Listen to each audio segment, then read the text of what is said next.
आज हम लोग क्लास 6 के ज्योग्राफी एनसीईआरटी का चैप्टर 1 सौर मंडल में पृथ्वी का पूरा चैप्टर रीड करेंगे।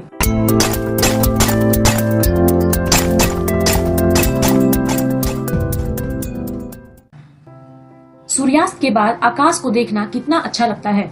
आसमान में पहले एक या दो चमकते बिंदु ही दिखते हैं, लेकिन बाद में इनकी संख्या बढ़ती जाती है। आप इनकी गणना नहीं कर सकते।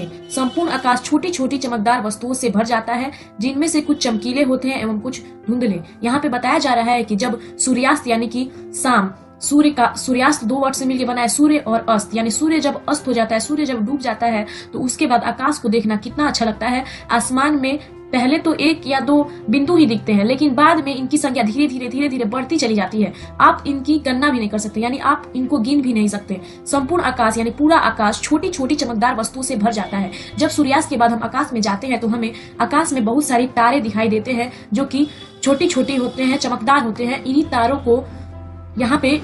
को छोटी छोटी चमकदार वस्तुओं के रूप में बताया गया है, जिनमें से कुछ चमकीले होते हैं, कुछ धुंधले। ऐसा प्रतीत होता है मानो आकाश में हीरे जड़े हों।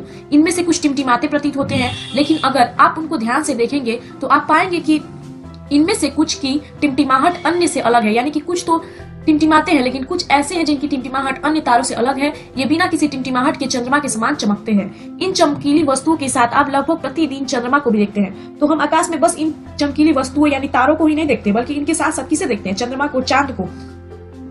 यह अलग अलग समय पर अलग आकार तथा अलग स्थितियों में दिखाई देता है। यानी कि इसका आकार सालों भर समान नहीं होता, इसका आकार अलग अलग होता है।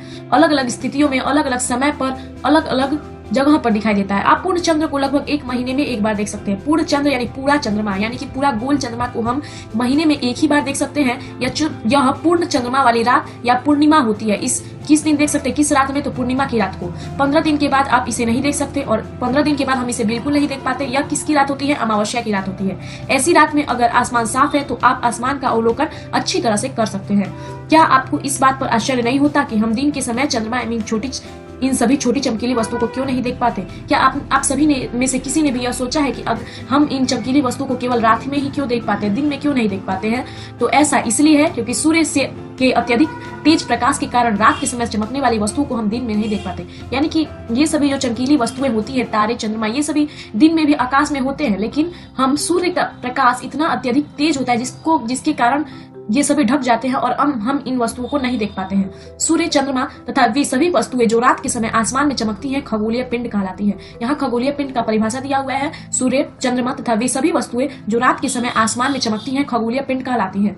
कुछ खगोलीय पिंड बड़े आकार वाले तथा गर्म होते हैं। ये गैसों से बने होते हैं। इसमें से कुछ खगोलीय पिंड बड़े आकार के होते हैं, गर्म होते हैं, और ये किससे बने होते हैं? तो गैसों से मिलकर बने होते हैं। इनके पास अपनी उष्मा तथा प्रकाश होती है, जिसे वे बहुत बड़ी मात्रा में उत्सर्जित करते हैं। उत्सर्जित यानी कि बाहर निकालना। इन खगोलीय पिंडों को तारा कहते हैं। सूर्य भी एक तारा है, यानी कि जो हम सूर्य को दिन के समय देखते हैं वो भी एक तारा ही है। तारा क्या होता है? जिनका अपना उष्मा और प्रकाश होता है, और वे गैसों से बने हुए होते हैं। रात के समय चमकते हुए अनगिनत तारे सूर्य के ही समान हैं, लेकिन हमसे बहुत अधिक दूर होने के कारण हम लोग उनकी उष्मा या प्रकाश को महसूस नहीं करते तथा ये अत्यंत छोटे दिखाई पड़ते हैं। यहाँ बताया गया है कि जो रात में जो तारे चमकते हैं वे सूर्य के ही समान है, क्योंकि सूर्य भी एक तारा है और हम जो रात में चमकते हुए देखते हैं वो भी एक तारा ही है। दोनों एक ही समान है, लेकिन ये जो तारे जो रात में चमकते हैं वो हमसे काफी दूर है, इसलिए हम उनकी उष्मा या प्रकाश को नहीं महसूस कर पाते हैं, और वे बहुत ही छोटे छोटे दिखाई पड़ते हैं। आपने अवश्य ध्यान दिया होगा कि कुछ दूरी से देखने पर कुछ दूरी से देखने पर सभी वस्तुएं छोटी दिखाई पड़ती हैं। अत्यधिक ऊंचाई पर उड़ रहा हवाई जहाज कितना छोटा दिखाई देता है, लेकिन क्या वो वास्तव में इतना छोटा होता है? नहीं, वो बहुत ही बड़ा होता है, लेकिन वो हमसे काफी दूर ऊंचाई पर उड़ रहा होता है, इसलिए हमको छोटा दिखाई देता है। उसी प्रकार से तारे भी हमसे बहुत दूर है तो तारे बहुत बड़े, लेकिन हमसे काफी दूर होने के कारण हमको छोटे छोटे दिखाई देते हैं। रात्रि में आसमान की ओर देखते समय आप तारों के विभिन्न समूहों द्वारा बनाई गई विविध आकृतियों को देख सकते हैं। ये नक्षत्र मंडल कहलाते हैं। अर्सा मेजर तथा बिग बियर इसी प्रकार का एक नक्षत्र मंडल है। यहाँ पे नक्षत्र मंडल के बारे में बताया गया है कि जो तारे समूह में मिलकर विभिन्न प्रकार की संरचना, आकृति बनाते हैं, उनको क्या कहते हैं? नक्षत्र मंडल कहा जाता है। इसी प्रकार का नक्षत्र मंडल का एक उदाहरण भी यहाँ दिया गया है, अर्सा मेजर या बिग बियर, यानी उनको अर्सा मेजर कहे या बिग बियर, दोनों एक ही नक्षत्र मंडल के नाम है। बहुत आसानी से पहचान में आने वाला नक्षत्र मंडल है स्मॉल बियर या सप्तऋषि। सप्त यानी कि 7 ऋषि यानी कि संत, यानी कि यह 7 तारों का समूह है। सप्त ऋषि जो है वो 7 तारों का समूह है, जो कि एक बड़े नक्षत्र मंडल अर्सा मेजर का भाग है। अपने परिवार या पड़ोस में किसी बड़े व्यक्ति से कहिए कि वह आपको आसमान में और अधिक तारों, ग्रहों तथा नक्षत्र मंडल को दिखाए। प्राचीन समय में लोग रात्रि में दिशा का निर्धारण तारों की सहायता से करते थे। पहले के जमाने में क्या होता था, जब कंपास नहीं था तो रात्रि के समय दिशा भटक जाने पर कैसे पता चलता था कि कौन दिशा उत्तर है, कौन दक्षिण है, कौन पूर्व है, कौन पश्चिम है। तो ये सभी जो काम होते थे वो तारों की मदद से किए जाते थे। कैसे, वो देखते हैं। उत्तरी तारा उत्तर दिशा को बताता है, यानी कि एक उत्तरी तारा होता था जो केवल उत्तर दिशा को ही बताता था। इसे ध्रुव तारा भी कहा जाता है, यानी कि ध्रुव तारा जो है वो उत्तर की ओर स्थित होता था और वो बहुत ही चमकीला होता था। यह हमेशा आसमान में एक ही स्थान पर रहता है और यह एक ही स्थान पर रहता है। सभी तारे तो अलग अलग स्थान पर बदलते रहते हैं, लेकिन यह जो तारा है ध्रुव तारा, वो आसमान में एक ही स्थान पर रहता है। हम सप्तऋषि की सहायता से ध्रुव तारे की स्थिति को जान सकते हैं। यहाँ पे हमने ऊपर सप्तऋषि के बारे में जाना, जो सप्तऋषि 7 तारों का समूह है, तो उसके द्वारा हम ध्रुव तारे की स्थिति को जान सकते हैं। कैसे, तो देखते हैं। चित्र 1.1 सप्तऋषि एवं ध्रुव तारा में आप देखेंगे कि यदि सप्तऋषि मंडल के संकेतक तारों को आपस में मिलाते हुए एक काल्पनिक रेखा खींची जाए तो उसे आगे की ओर बढ़ाया जाए तो यह ध्रुव तारे की ओर इंगित करेगी। यहाँ पे आप देख सकते हैं एक लड़की खड़ी है और यहाँ पे सप्तऋषि तारे हैं। 1 2 3 4 5 6 7 तारों का समूह जो सप्तऋषि है, इसको अगर आगे बढ़ाया जाए यहाँ से तो ये जो है यहाँ पे ध्रुव तारा की स्थिति हम जान सकते हैं, जो कि उत्तर दिशा को बताता है। इस प्रकार पहले के लोग दिशा का ज्ञान कर पाते थे। आगे पढ़ते हैं। कुछ खगोलीय पिंडों में अपना प्रकाश एवं उष्मा नहीं होती, वे तारों के प्रकाश से प्रकाशित होते हैं। कुछ खगोलीय पिंड ऐसे भी होते हैं, हमने पहले जाना कि खगोलीय पिंडों का अपना उष्मा और अपना प्रकाश होता है और वे गैसों से मिलकर बने होते हैं, लेकिन यहाँ पे यह बताया जा रहा है कि कुछ खगोलीय पिंडों में अपना प्रकाश और उष्मा नहीं होती, वे तारों के प्रकाश से प्रकाशित होते हैं। ऐसे पिंड क्या कहलाते हैं? ग्रह। ऐसे पिंड ग्रह कहलाते हैं। ग्रह जिसे अंग्रेजी में प्लैनेट कहते हैं, ग्रीक भाषा के प्लेनेटाई शब्द से बना है, जिसका अर्थ होता है परिभ्रमक अर्थात चारों ओर घूमने वाला। पृथ्वी जिस पर हम रहते हैं एक ग्रह है। यह अपना संपूर्ण प्रकाश उष्मा सूर्य से प्राप्त करती है, जो पृथ्वी के सबसे नजदीक का तारा है। पृथ्वी को बहुत अधिक दूरी से जैसे चंद्रमा से देखने पर यह चंद्रमा की तरह चमकती हुई प्रतीत होगी। यहाँ पे ग्रह के बारे में बताया जा रहा है कि ग्रहों का अपना प्रकाश या उष्मा नहीं होता और पृथ्वी का भी अपना या प्रकाश या उष्मा नहीं है। यह सूर्य से अपना प्रकाश और उष्मा प्राप्त करता है। ऐसा क्यों? क्योंकि सूर्य जो है पृथ्वी के सबसे नजदीक स्थित तारा है। कुछ रोचक तथ्य पढ़ते हैं। बृहस्पति, शनि तथा यूरेनस के चारों ओर छल्ले हैं। ये छल्ले विभिन्न पदार्थों के असंख्य छोटे छोटे पिंडों से बनी पट्टियां हैं। पृथ्वी से इन छल्लों को शक्तिशाली दूरबीन की सहायता से देखा जा सकता है।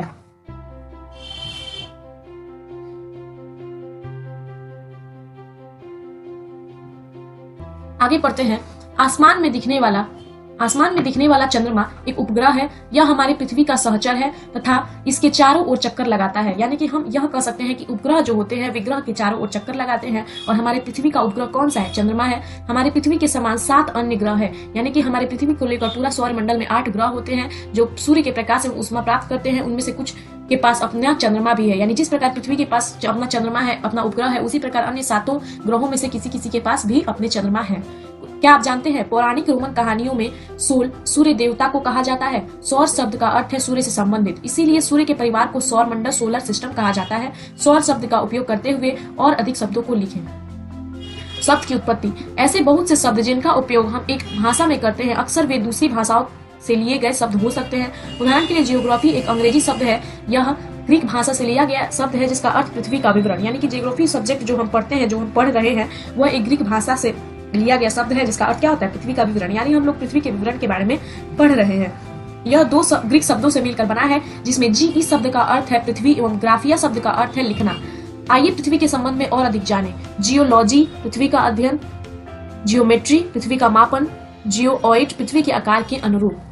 सौर मंडल। सूर्य, 8 ग्रह, उपग्रह तथा कुछ अन्य खगोलीय पिंड जैसे क्षुद्र ग्रह एवं उल्का पिंड मिलकर सौर मंडल का निर्माण करते हैं। उसे हम सौर परिवार का नाम देते हैं, जिसका मुखिया सूर्य है। यानी कि सौर मंडल के बारे में हम जान सकते हैं सौर मंडल का शाब्दिक अर्थ यानी सूर्य का परिवार। जिस प्रकार हमारा आपका परिवार होता है, उसमें कुछ सदस्य होते हैं, उसी प्रकार सूर्य का भी परिवार है जिसे सौर मंडल नाम दिया गया है। इस परिवार के सदस्य कौन कौन से हैं? तो इस परिवार का सदस्य, सबसे प्रमुख सदस्य सूर्य है, जो कि परिवार का मुखिया है। 8 ग्रह है, उपग्रह है और कुछ खगोलीय पिंड और क्षुद्र ग्रह, उल्का पिंड, ये सभी इस परिवार के सदस्य हैं। तो हम सौर मंडल को एक सूर्य के परिवार के रूप में देख सकते हैं। सूर्य। अब सौर मंडल के मुखिया सूर्य के बारे में पढ़ते हैं। सूर्य सौर मंडल के केंद्र में स्थित है। केंद्र यानी कि बीच में। यह बहुत बड़ा है एवं अत्यधिक गर्म गैसों से बना है। इसका खिंचाव बल इससे सौर मंडल को बांधे रखता है, यानी कि सूर्य जो है बहुत ही बड़ा है और गर्म गैसों से मिलकर बना हुआ है। इसका खिंचाव बल सौर मंडल को बांधे रखता है। सूर्य सौर मंडल के लिए प्रकाश एवं उष्मा का एकमात्र स्रोत है। लेकिन हम इसकी अत्यधिक तेज उष्मा को महसूस नहीं करते हैं क्योंकि सबसे नजदीक का तारा होने के बावजूद यह हमसे बहुत दूर है। सूर्य पृथ्वी से लगभग 15 करोड़ किलोमीटर दूर है, यानी सूर्य जो है वो बहुत ही गर्म है, लेकिन हम उसका उतना तेज उष्मा को महसूस नहीं कर पाते हैं। क्यों? क्योंकि सूर्य लगभग पृथ्वी से 18 करोड़ किलोमीटर दूर स्थित है।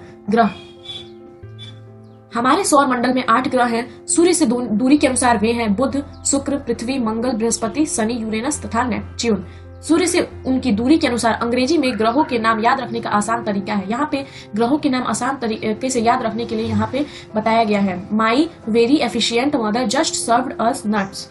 माई यानी कि एम से मर्क्यूरी, वी से वीनस, इसी प्रकार से सभी के नाम हम याद कर सकते हैं। सौर मंडल के सभी 8 ग्रह एक निश्चित पथ पर सूर्य का चक्कर लगाते हैं। ये रास्ते दीर्घ वृत्ताकार में फैले हुए हैं, ये कक्षा कहलाते हैं। यानी कि सौर मंडल के जो सभी 8 ग्रह हैं वे सूर्य का चक्कर लगाते हैं। और जिस प्रकार हम ग्राउंड में दौड़ने जाते हैं तो एक पथ बना होता है, उसी पथ में सभी को दौड़ना होता है, उसी प्रकार सूर्य का चक्कर लगाने के लिए भी एक रास्ता बना होता है, एक पथ बना होता है, उसे क्या कहते हैं? दीर्घ वृत्ताकार पथ। और सब ग्रहों का अपना अपना पथ होता है जिसको कक्षा कहते हैं। बुध सूर्य से सबसे नजदीक है। अपनी कक्षा में सूर्य के चारों ओर एक चक्कर लगाने में केवल 88 दिन लगते हैं। शुक्र को पृथ्वी का जुड़वा ग्रह माना जाता है क्योंकि इसका आकार में आकृति लगभग पृथ्वी के ही समान है। यह एक महत्वपूर्ण प्रश्न हो सकता है कि पृथ्वी का जुड़वा ग्रह किसे कहा जाता है, तो शुक्र को। इसे आप याद रख ले और नोट भी कर सकते हैं। अभी तक प्लूटो भी एक ग्रह माना जाता था, यानी कि अभी तक जो है सौर मंडल में 9 ग्रह हुआ करते थे जिसमें प्लूटो भी शामिल था। लेकिन अंतर्राष्ट्रीय खगोलीय संगठन ने अपनी बैठक अगस्त 2006 में यह निर्णय लिया कि कुछ समय पहले खोजे गए अन्य खगोलीय पिंड तथा प्लूटो बौने ग्रह कहे जा सकते हैं। यानी कि प्लूटो को बौना ग्रह मानकर प्लूटो को बौना ग्रह मानकर ग्रहों की श्रेणी से हटा दिया गया है और अब सौर मंडल में केवल 8 ग्रह ही माने जाते हैं।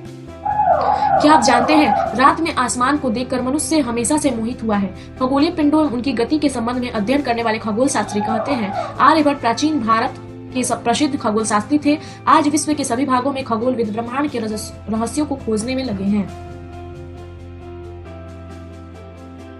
पृथ्वी, सूर्य से दूरी के हिसाब से पृथ्वी तीसरा ग्रह है। आकार में यह 5वां सबसे बड़ा ग्रह है। यह ध्रुवों के पास छोटी चपटी है। यही कारण है कि इसके आकार को भू-आव कहा जाता है। भू-आव का अर्थ है पृथ्वी के समान आकार।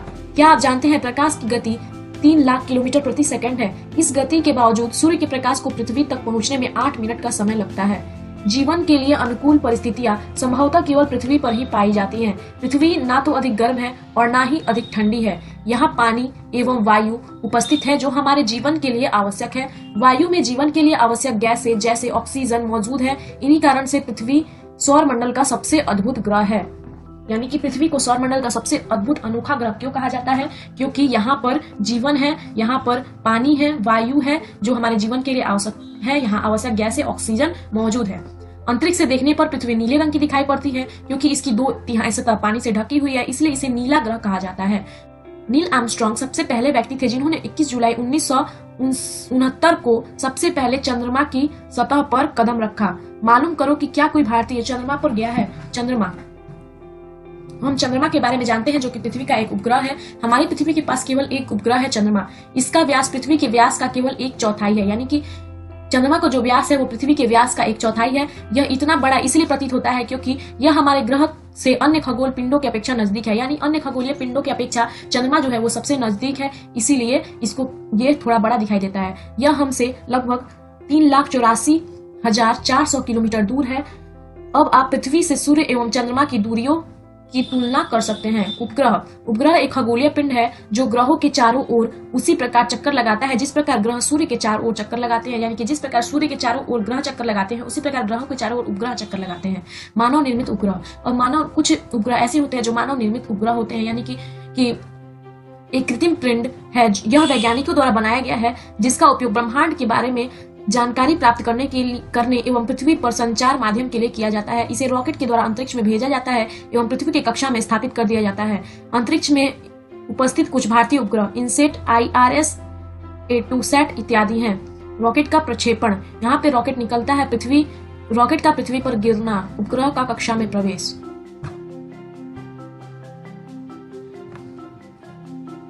चंद्रमा पृथ्वी का एक चक्कर लगभग 27 दिन में पूरा करता है। लगभग इतने ही समय में यह अपने अक्ष पर एक चक्कर भी पूरा करता है। इसके परिणाम स्वरूप पृथ्वी से हम चंद्रमा का केवल एक ही भाग देख सकते हैं। मतलब हमें पृथ्वी से चंद्रमा का केवल एक ही भाग क्यों दिखाई पड़ता है? क्योंकि चंद्रमा पृथ्वी का एक चक्कर लगभग 27 दिन में पूरा करता है और इतने ही समय में यह एक चक्कर भी पूरा करता है। इसीलिए चंद्रमा हमें पृथ्वी से चंद्रमा का केवल एक ही भाग दिखाई पड़ता है। चंद्रमा की परिस्थितियां जीवन के लिए अनुकूल नहीं है। यहाँ ना पानी है ना वायु। इसकी सतह पर पर्वत, मैदान एवं गड्ढे हैं जो चंद्रमा की सतह पर छाया बनाते हैं। पूर्णिमा के दिन चंद्रमा पर इनकी छाया को देखा जा सकता है। क्षुद्र ग्रह, तारों, ग्रहों एवं उपग्रहों के अतिरिक्त असंख्य छोटे पिंड भी सूर्य के चारों ओर चक्कर लगाते हैं। इन पिंडों को क्षुद्र ग्रह कहते हैं। ये मंगल एवं बृहस्पति की कक्षाओं के बीच पाए जाते हैं। वैज्ञानिकों के अनुसार क्षुद्र ग्रह ग्रह के ही भाग हैं जो कि बहुत वर्ष पहले विस्फोट के बाद ग्रहों से टूटकर अलग हो गए। उल्का पिंड, सूर्य के चारों ओर चक्कर लगाने वाले पत्थरों के छोटे छोटे टुकड़ों को उल्का पिंड कहते हैं। यानी कि कुछ पत्थर भी सूर्य के चारों ओर चक्कर लगाते हैं जिन्हें उल्का पिंड कहा जाता है। कभी कभी ये उल्का पिंड पृथ्वी से इतने नजदीक आ जाते हैं कि इनकी प्रवृत्ति पृथ्वी पर गिरने की होती है। इस प्रक्रिया के दौरान वायु के साथ घर्षण होने के कारण ये गर्म होकर जल जाते हैं। फलस्वरूप चमकदार प्रकाश उत्पन्न होता है। कभी कभी कोई उल्का पूरी तरह से जले बिना पृथ्वी पर गिरती है जिससे धरातल पर गड्ढे बन जाते हैं। क्या आपने तारों वाले खुले आसमान में एक ओर से दूसरी ओर तक फैली चौड़ी सफेद पट्टी की तरह एक चमकदार रास्ते को देखा है? यह लाखों तारों का समूह है। यह पट्टी आकाश गंगा है। हमारा सौर मंडल इस आकाश गंगा का एक भाग है। प्राचीन भारत में इसकी कल्पना आकाश में प्रकाश की एक बहती नदी से की गई थी। इस प्रकार इसका नाम आकाश गंगा पड़ा था। आकाश गंगा करोड़ों तारों, बादलों तथा गैसों की एक प्रणाली है। इस प्रकार की लाखों आकाश गंगाएं मिलकर ब्रह्मांड का निर्माण करती है। ब्रह्मांड की विशालता की कल्पना करना अत्यधिक कठिन है। वैज्ञानिक अभी भी इसके बारे में अधिक से अधिक जानकारी एकत्र करने में जुटे हैं। इसके आकार के संबंध में हमें जानकारी नहीं है, लेकिन फिर भी हम जानते हैं कि यह हम सभी इसी ब्रह्मांड का हिस्सा है। यानी कि पृथ्वी, सौर मंडल, ये सभी मिलकर आकाश गंगा का निर्माण करते हैं और ये सभी आकाश गंगाएं मिलकर ब्रह्मांड का निर्माण करती हैं। जल्दी से सब्सक्राइब करो और बेल आइकन पे क्लिक करो।